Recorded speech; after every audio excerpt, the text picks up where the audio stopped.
Good morning, and welcome to another edition of our ongoing MMI webinar series. Today, we are really pleased to partner with our colleagues at Vestmark, one of MMI's longtime partners, for this webinar, which is going to focus on enhancing the advisor experience. And this topic really hit home with our audience based on the number of advanced signups.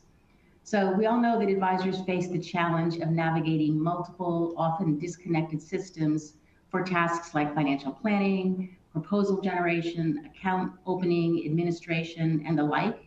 And this complexity limits their ability to scale their practices and spend valuable time with clients and prospects. So we are really fortunate this morning to have a panel of experts. They are going to share their insights on some of the inefficiencies that do hinder advisor productivity, and more importantly, talk about ways that wealth managers and tech providers are working to deliver innovative, more integrated tech solutions that really allow advisors to spend more time engaging with clients, which is their real value add. So our discussion today is going to be led by Corey Fiedler. Corey is the Chief Product Officer at Vestmark. We thank her and the Vestmark team for helping to organize this webinar, and we look forward to this conversation and some valuable takeaways. So just a couple of very quick housekeeping notes before we kick off. If you're not familiar with this platform, just know that you can drag around and resize any of the windows on your screen to set the console up the way that's most comfortable for you. And we will be taking questions at the end of the webinar, as many as we can fit in. So please use the Q&A widget that you see at the bottom of the screen as we go along. You can type in your questions and we'll get to as many as we can at the end. Okay, so with that, I'm going to get out of the way. I'm going to turn the floor over to Corey Fiedler, Vestmark's Chief Product Officer, to get us going. Go ahead, Corey. Thank you, Joan, and thank you to MMI. Thank you to the participants and the attendees. For those of you who don't know, Vestmark, we have supported wealth and asset management firms for the past 2 decades. We support 6 of the top 10 wealth management programs in the U.S. With over 1.5 trillion in assets and 5 million investor accounts on our platform. At its core, Vestmark is a sophisticated portfolio management and trading platform, but it's complemented by a suite of advisory solutions, including operational services and tax management solutions. I'm thrilled to introduce our panelists, both of whom are Vestmark clients. Lindsay Tracy, who's the head of advisory services at Janney Montgomery Scott, and Leslie Norman, who is the CTO at Dynasty Financial Partners. So just to set the stage and really jumping into our overall questions, we see that advisors are facing a number of common challenges today, and they're seeing them on a daily basis. So for instance, they need to navigate multiple disconnected systems for financial planning, proposals, account opening, administration. And because of this, they're spending a lot of time on administration tasks or documentation instead of building their book or really focusing on those client relationships. Their clients are also demanding customization, personalization, and advisors want to accommodate them.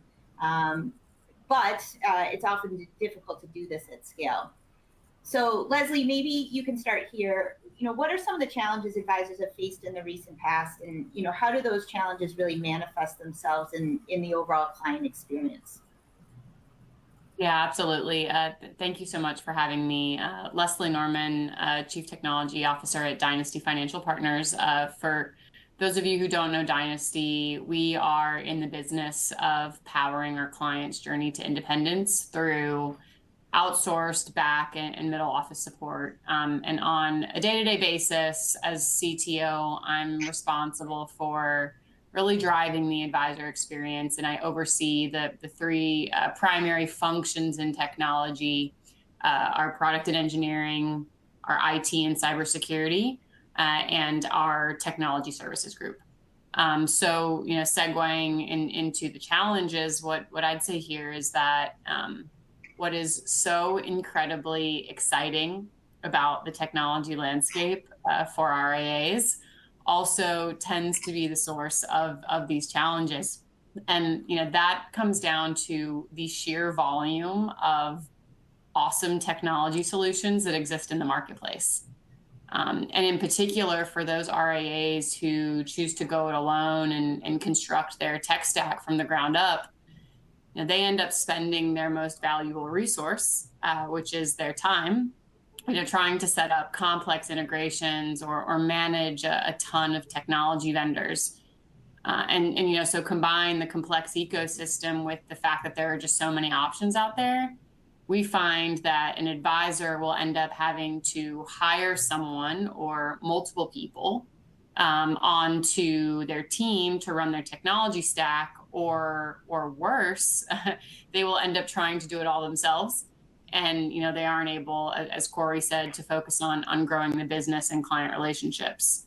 And getting into the impact, we can give a by the numbers example here.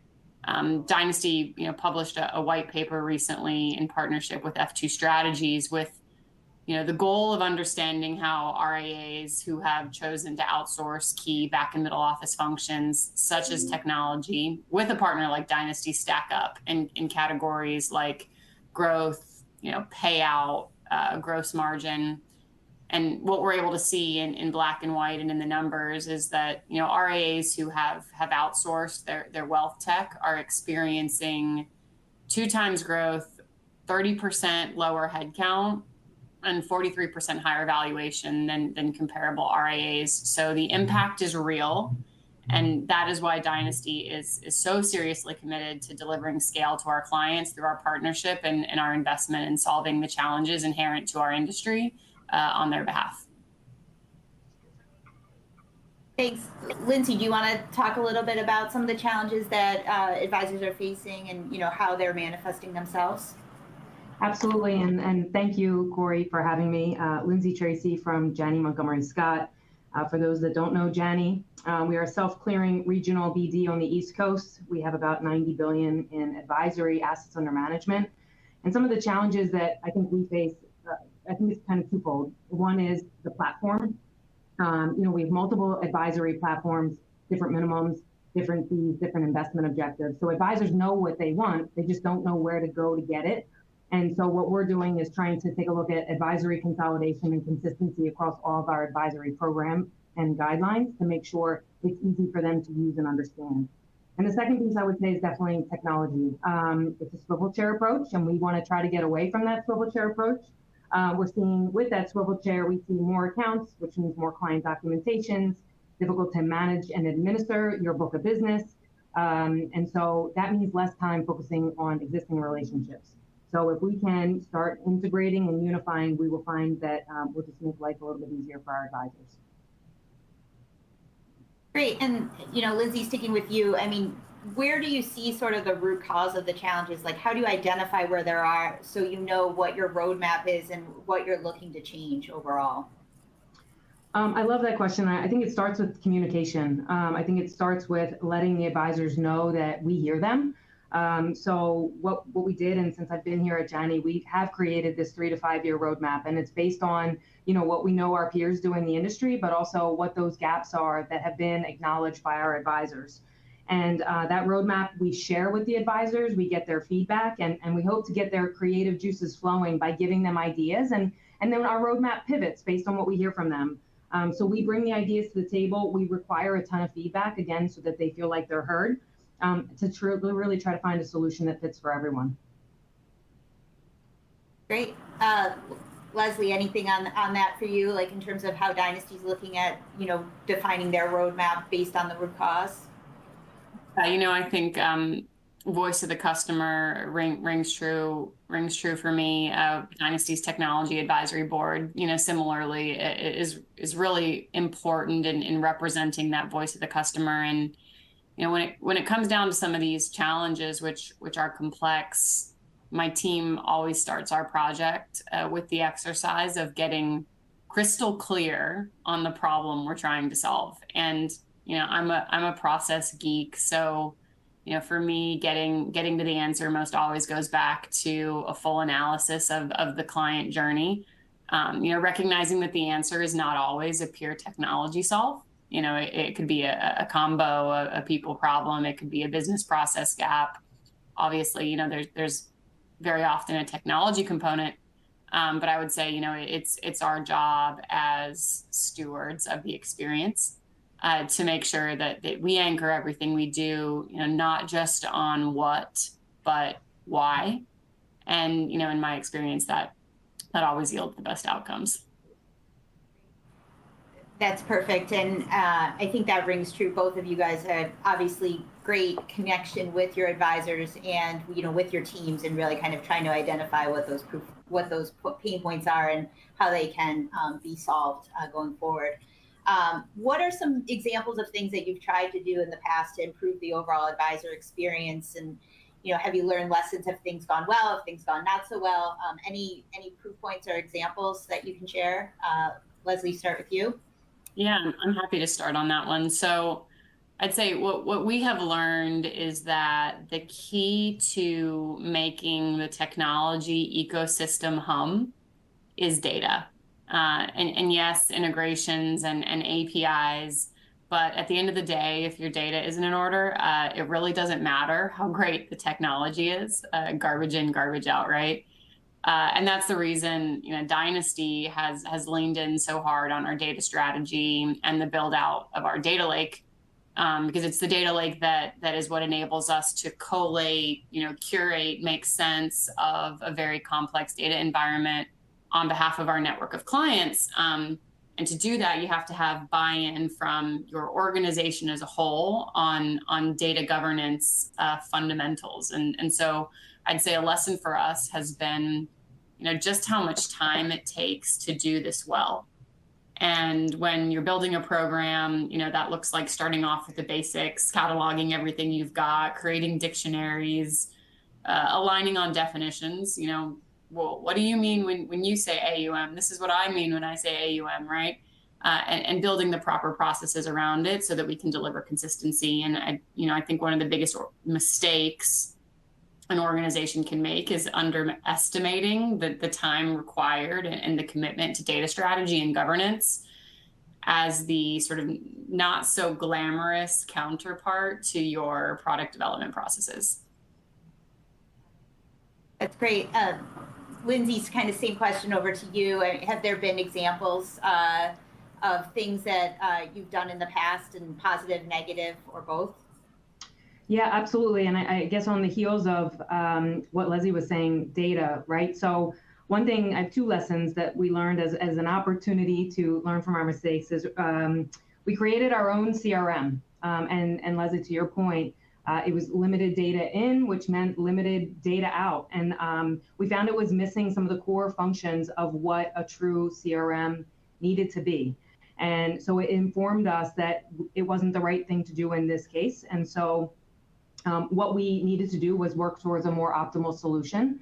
And so now we are working with a third-party vendor that really focuses on getting the right data to them and getting the right data to us so that our advisors can use a CRM that really is productive for them each and every day. The second thing I'd say that we learned is, some of the things we're doing here at Janney is building proprietary tools, which is really exciting.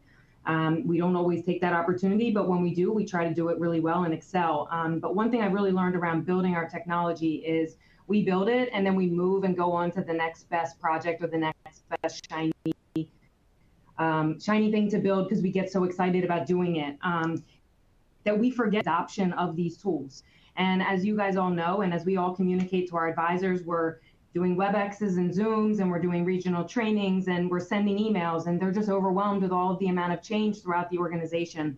And so one thing that we're really trying to focus on in 2025 is really trying to do man-to-man combat around the tools, because we really feel like it makes a difference to the advisors.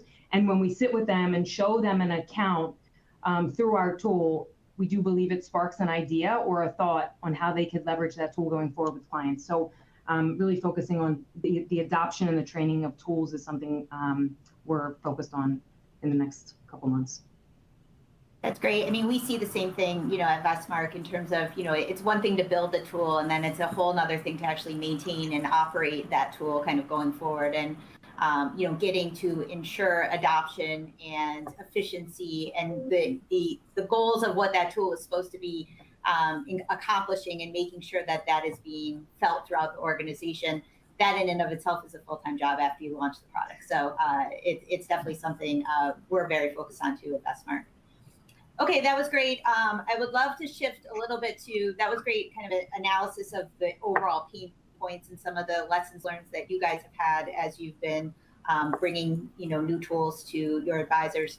I want to shift a little bit to how you're working to solve those going forward, right? So I think some of the pain points you talked about can be remediated a bit through integration and using technology. Firms can streamline those workflows, reduce the additional steps that an advisor or an RIA may need to take, and thereby really improving overall advisor productivity.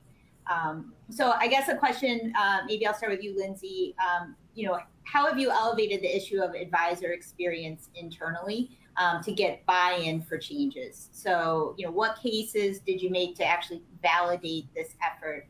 How were you able to win over, the decision makers that this is an investment that you need to make? Yeah, absolutely. And I think that's a good question because sometimes, we're all afraid of change and what does change mean for me? So, I spoke a little bit about our roadmap, and I think our roadmap really drives our vision and sends the message to the field. But then sitting with them and making them feel like they're part of our roadmap journey is important.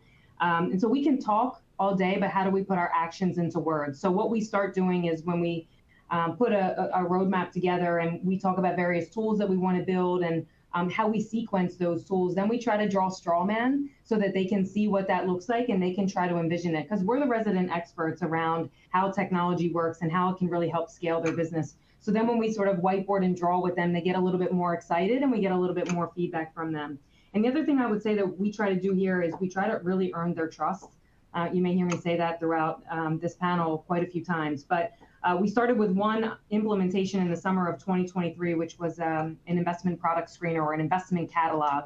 So it was consolidating 3 different tools here at Janney into one that shows all of the investment solutions that we have, performance, fees, program information, and it was a success, thankfully.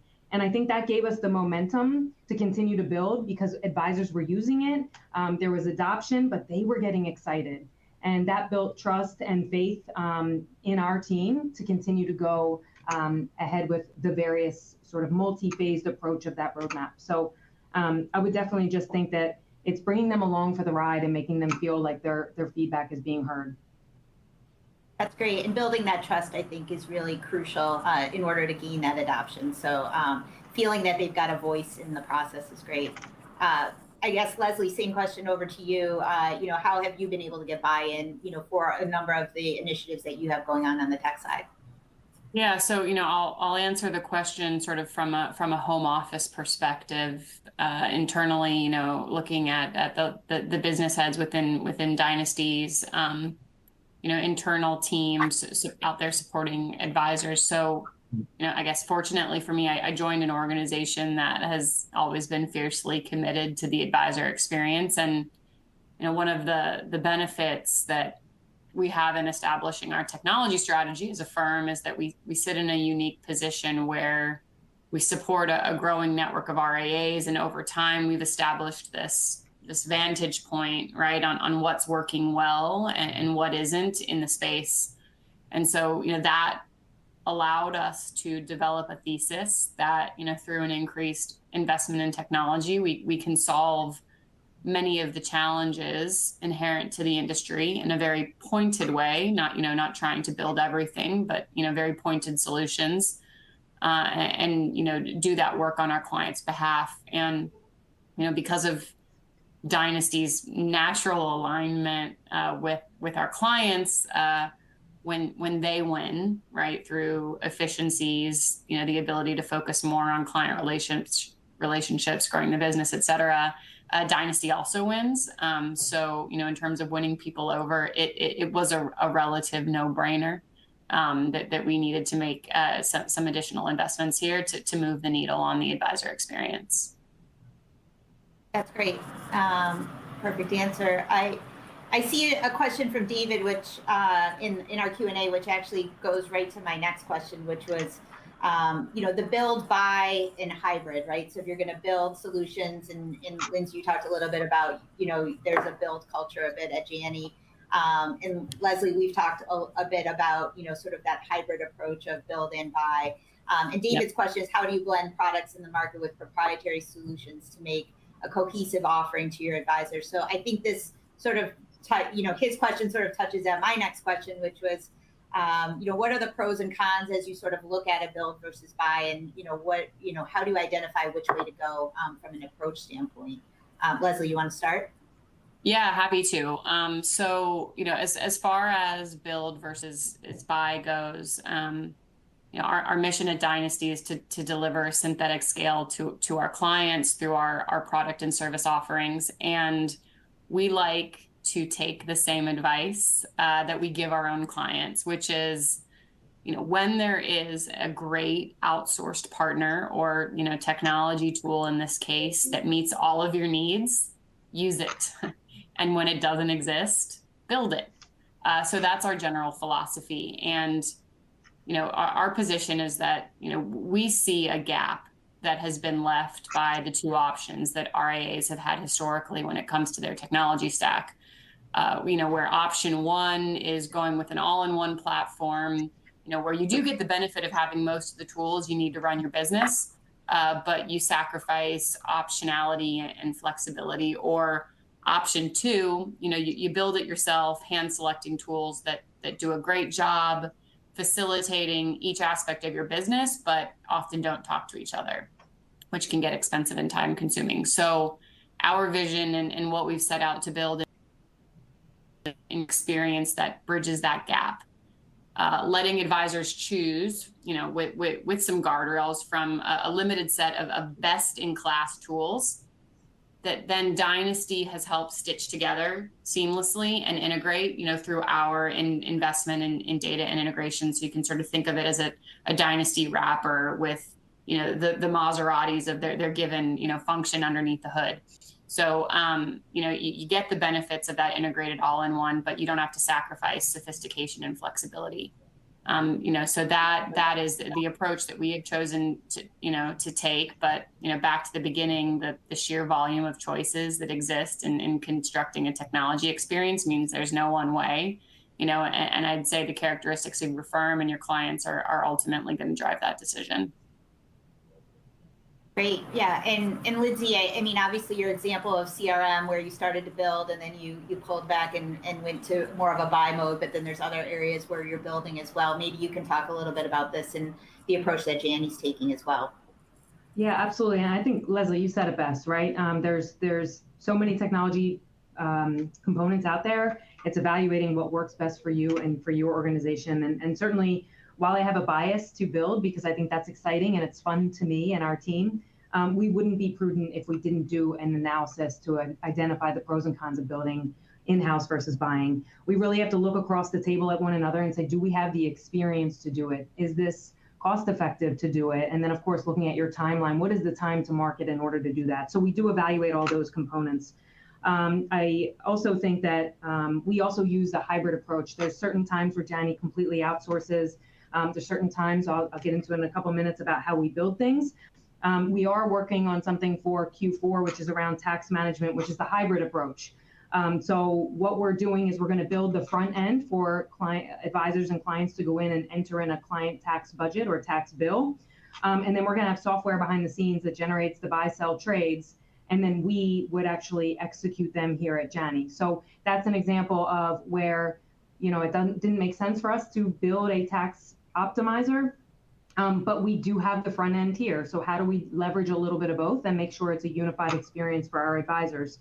And certainly while it takes a lot of work to build things in-house, I think it enables us to be a little bit more dynamic, certainly address issues and prioritize things as we see fit, without needing to be at the mercy of a vendor, but also knowing that there are some best of breeds out there that can do it much more quicker than we can.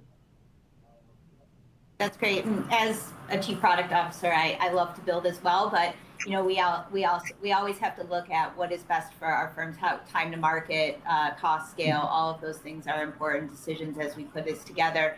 And I think if you use that, mantra of ensuring that advisor experience, and that comes in to all the decisions that you make, I think those build buy hybrid decisions become a little bit more clear as you go forward. So that's great. Thank you guys both for that. the next question I have is really, what resources and skills do you need to build a system internally, and what do you look for in an external partner? So as you're going out and you've decided that you're either going to build or partner here, how do you think about that, and what are those things? As you mentioned, there's so many different options from a technology standpoint now. What are you looking for when you are looking at a buy partner, for instance?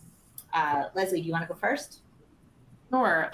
So Dynasty has built out a product and engineering team, and they are responsible for designing the advisor experience from soup to nuts. And that's an experience that starts in Dynasty's advisor desktop, but has heavy dependencies on data and integration capabilities with our core partner technologies.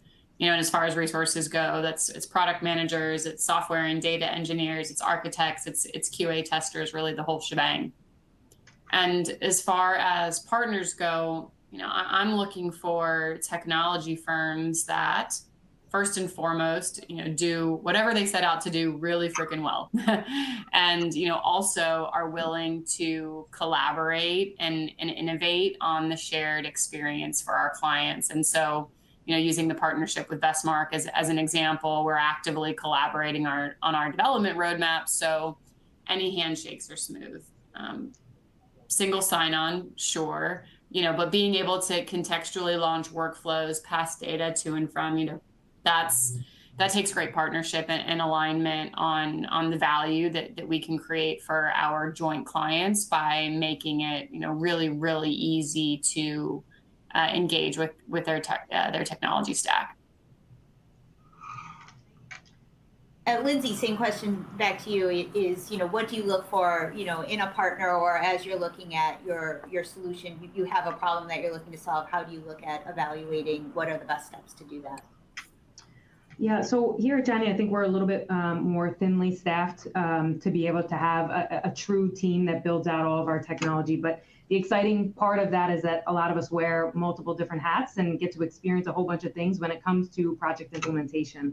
But first and foremost, I think we need a trustworthy team, a team that's really prepared to do whatever it takes to make a quality product and deliver that.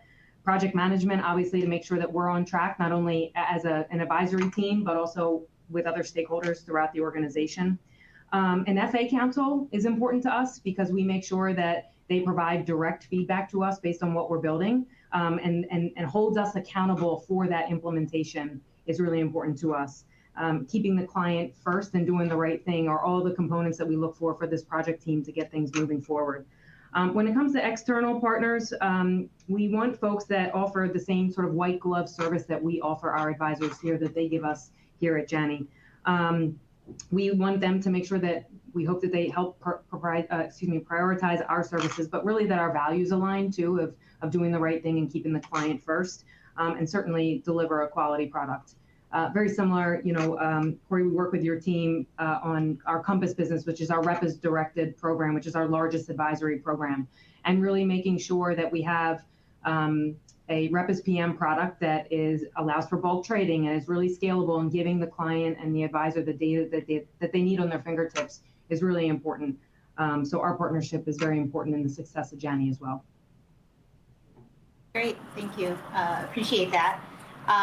And I guess I also just saw another question come in, around at what point do you look to scale up to adopt new solutions? And I guess I have a kind of a rhetorical question back to the audience for everyone to think about. I don't necessarily need to throw this to Lindsay and Leslie right now. But when does it make sense to start tackling some of this unified advisor experience?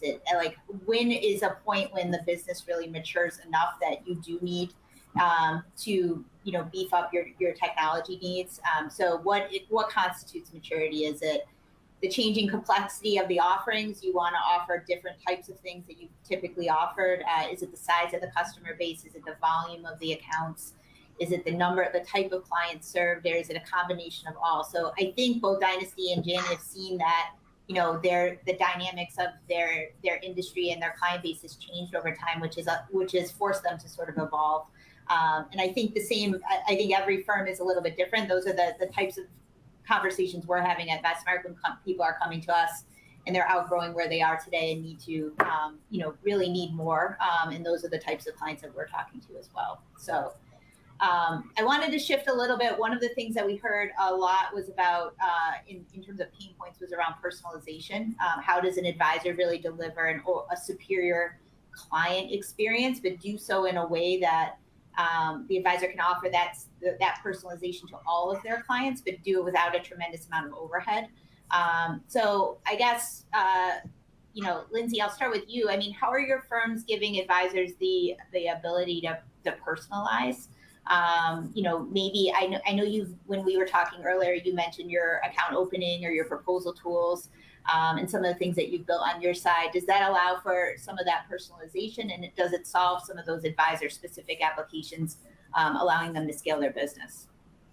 Yeah, Corey, and even to sort of tackle onto what you just said is when does it make sense to take a look at your offering and really focus on it? For us here, I feel like it's every single day. It's piece by piece, brick by brick. We are constantly trying to take a look at the platform. Because at the end of the day, I feel strongly that if we don't give the advisor the experience they need to make it easy to service their clients, another firm will. And so our job is to make sure that we are showing them that we are progressing every single day to make it easier for them to do business. And with that, we created a proprietary proposal system. We call it a portfolio construction tool. We needed a new acronym, as everybody does, so we call it PCT. And that PCT allows for proposals to be created. You could create a proposal for one account or multiple accounts, and it is integrated with another proprietary tool, our investment screener I spoke earlier about. And you can create an asset allocation, you can pick your underlying solutions, you can customize your client fee, and then most importantly, at the end, you can customize your client report. So you can drag and drop reports in the order in which you service your clients. You can pick and choose which reports you feel are best. You can pick and choose what benchmark reporting you want in there. And so that's just phase one. The idea, as I always say, is to get in front of our advisors and say, what's missing? What reports do you feel are important to you and your clients? What's your story and message to your clients? And making sure that we hear that feedback from advisors and continuing to enhance and build out this multi-phase proposal PCT program here at Janney. That's great. It sounds like that sounds like one of your more successful programs too, where you've gotten that advisor feedback and, the adoption is great. Leslie, maybe you could talk a little bit more too. I know that you've got, Dynasty Protect as a tool that you use to help, with these types of personalization decisions that the advisors need to make. Yeah, it's all about personalization with purpose. And when it comes to the client and the prospect experience, the technology serves, literally as a portal view into what it will be like to work with the advisor. And so to that end, it needs to be flexible, intuitive, and properly represent the advisor's brand. And so, we built a tool called Dynasty Protect, which facilitates, secure digital data capture between advisors and their, prospects and clients. And, because personalization is key, we didn't just focus on efficiency plays like real-time syncing of the data with the advisor's CRM, which, it does support, but also features that allow the advisor to tailor the experience, like the questions that they ask, to each prospect. So you meet a prospective client at an event, the advisor has pre-built their questionnaire for prospect engagement, but they need to tweak it for this prospect circumstances. They do that, they send it out, collect the data, syncs to their CRM. The advisor, of course, gets to yes with the prospect, and then they're able, to press the button and push the data that they've collected into the digital account opening process, and they're on their way. And this is a case where we believe personalization and the advisor's brand and special sauce for engaging with prospects and clients really matters.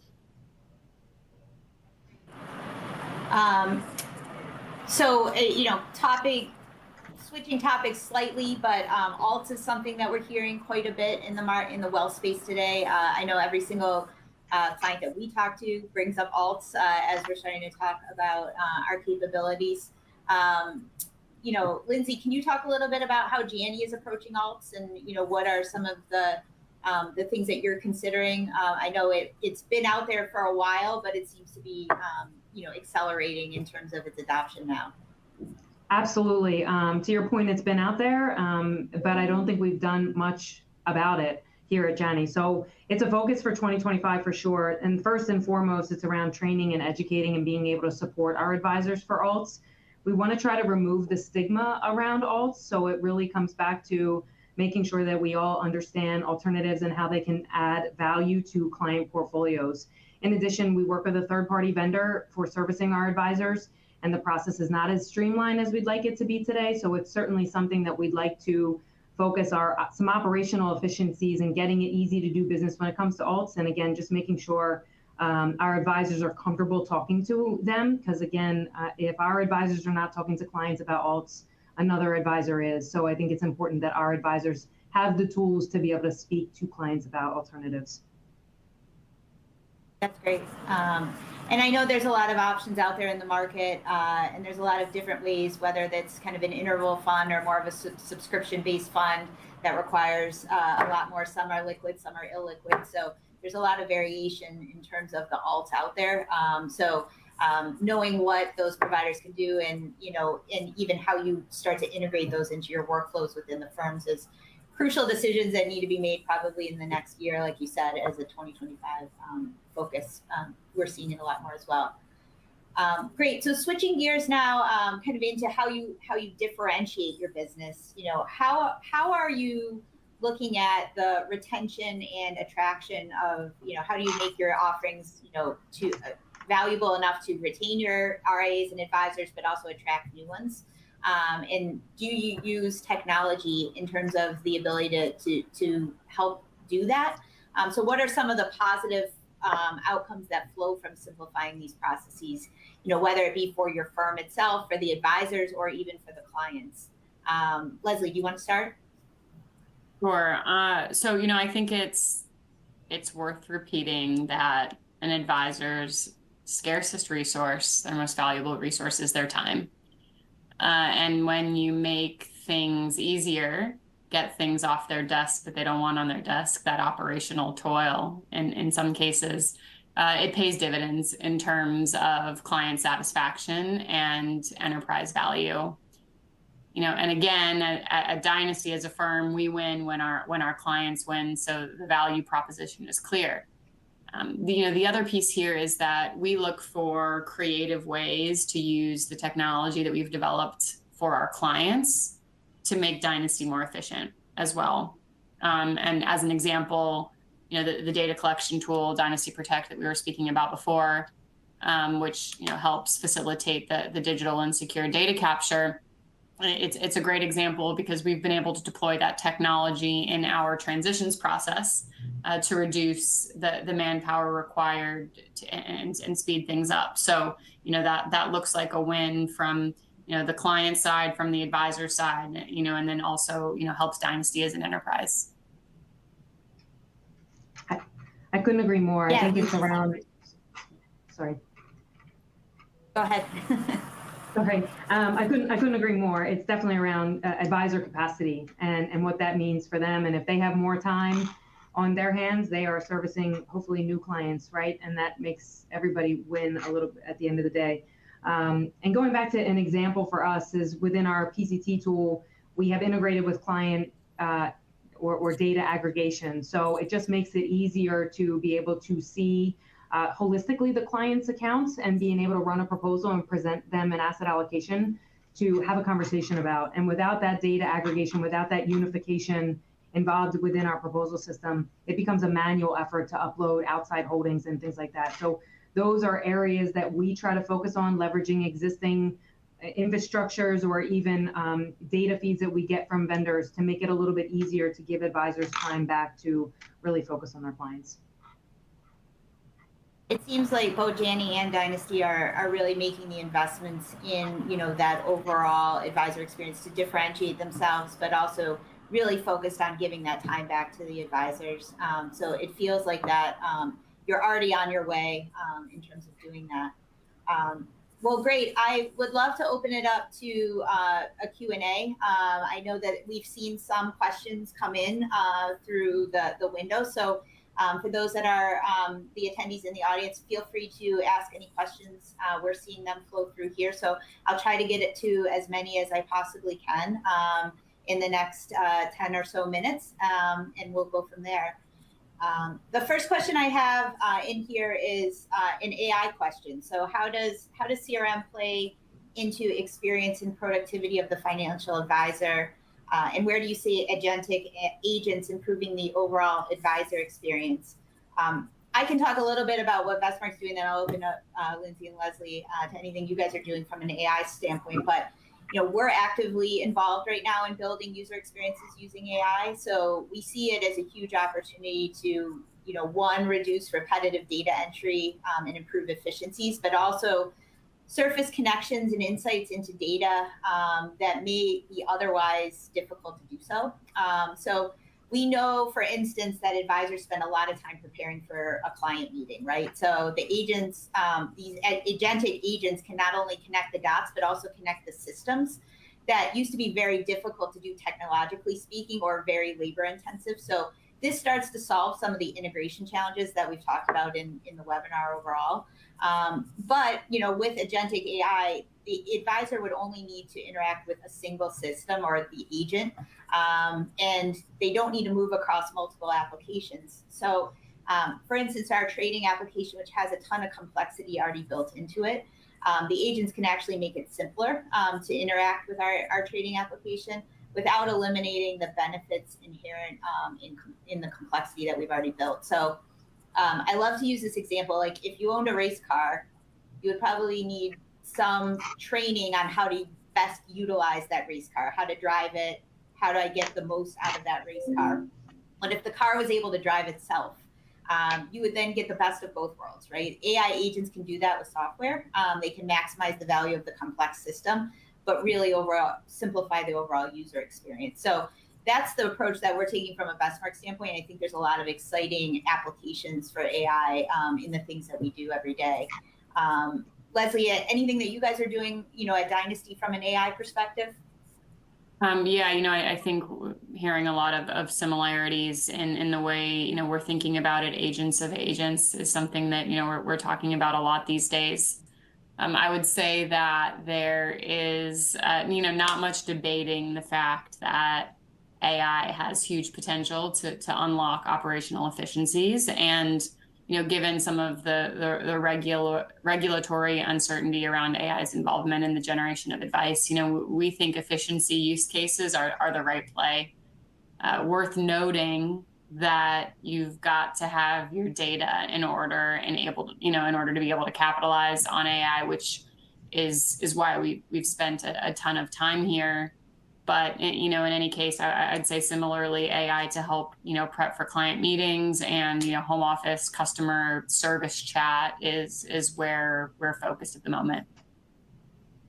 Great, Lindsay. Anything on your side on AI? I think you both nailed it. I think it's definitely an opportunity. We're looking at data at your fingertips is important, and I think it's a key theme for us.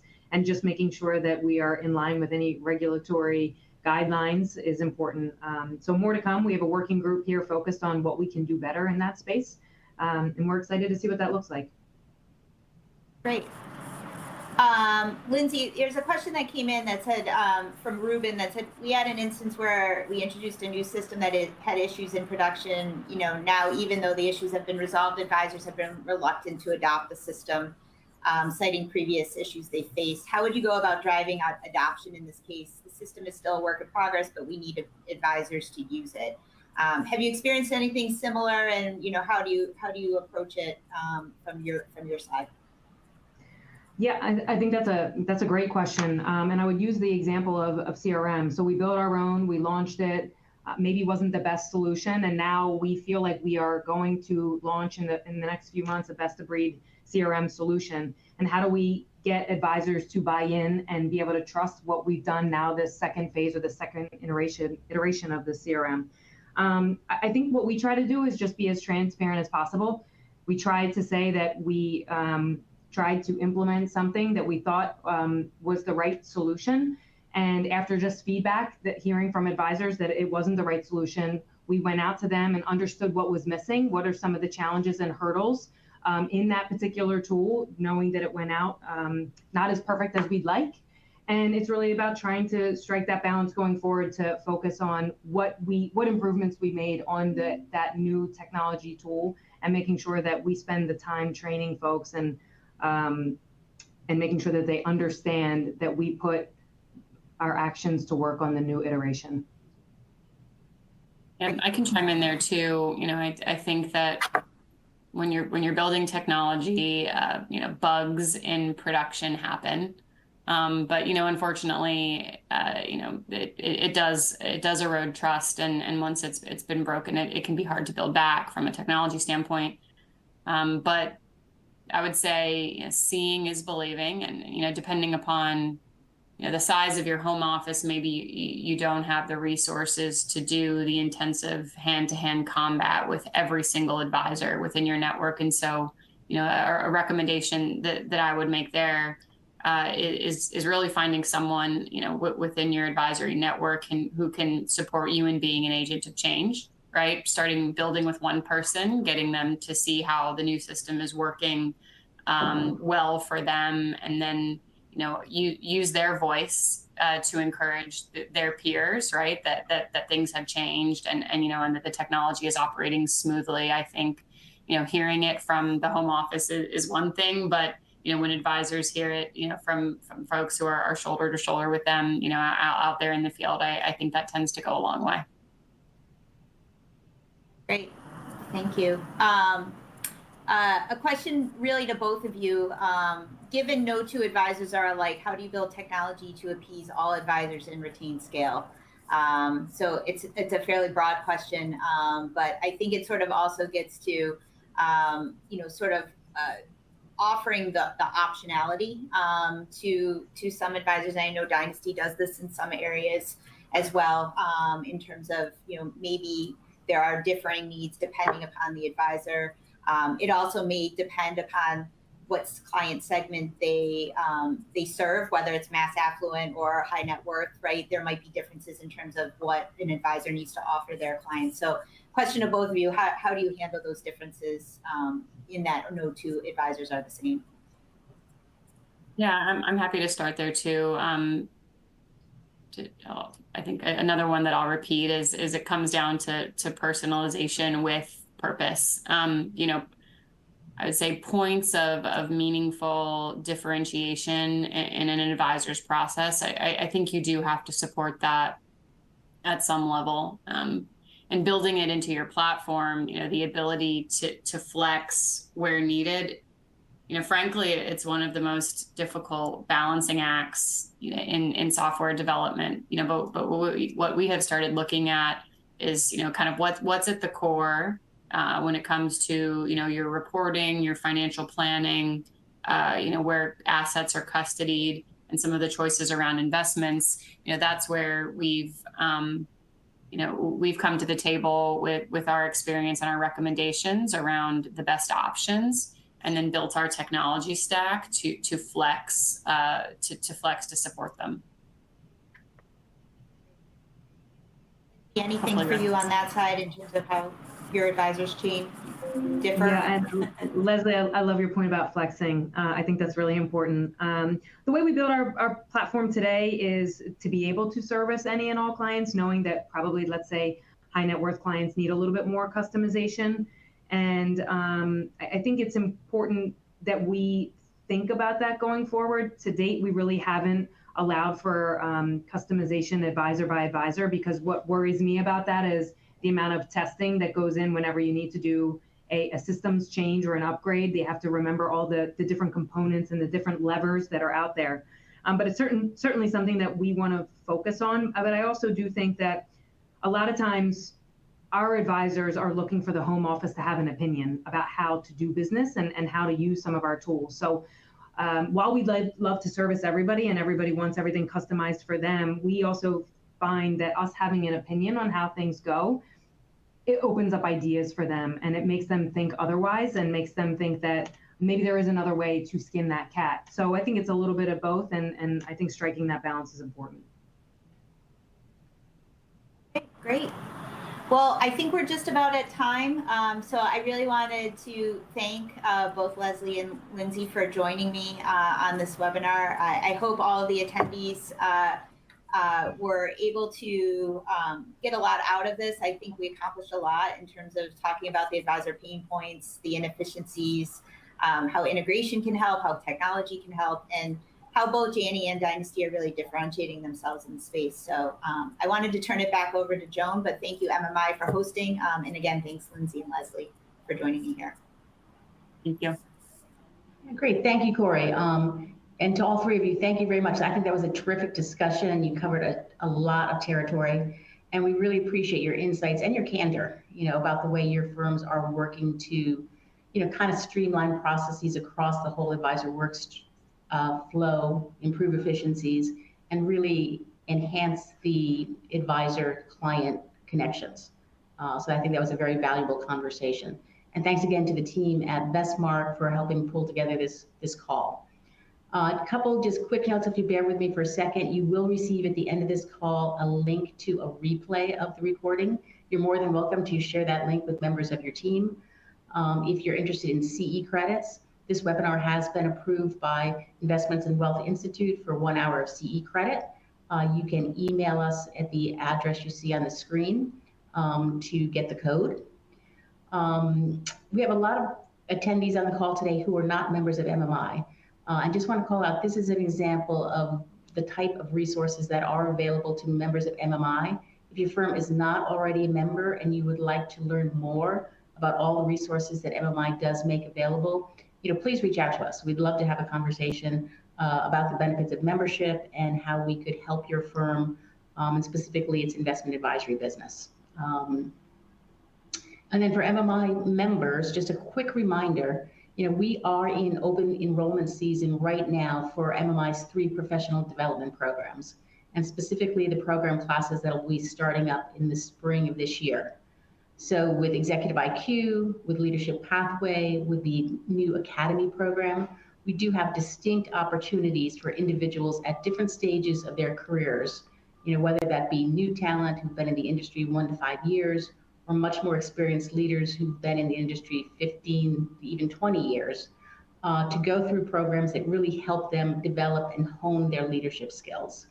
So we're at the start of the year. This is the time we're all going through performance reviews and career path discussions.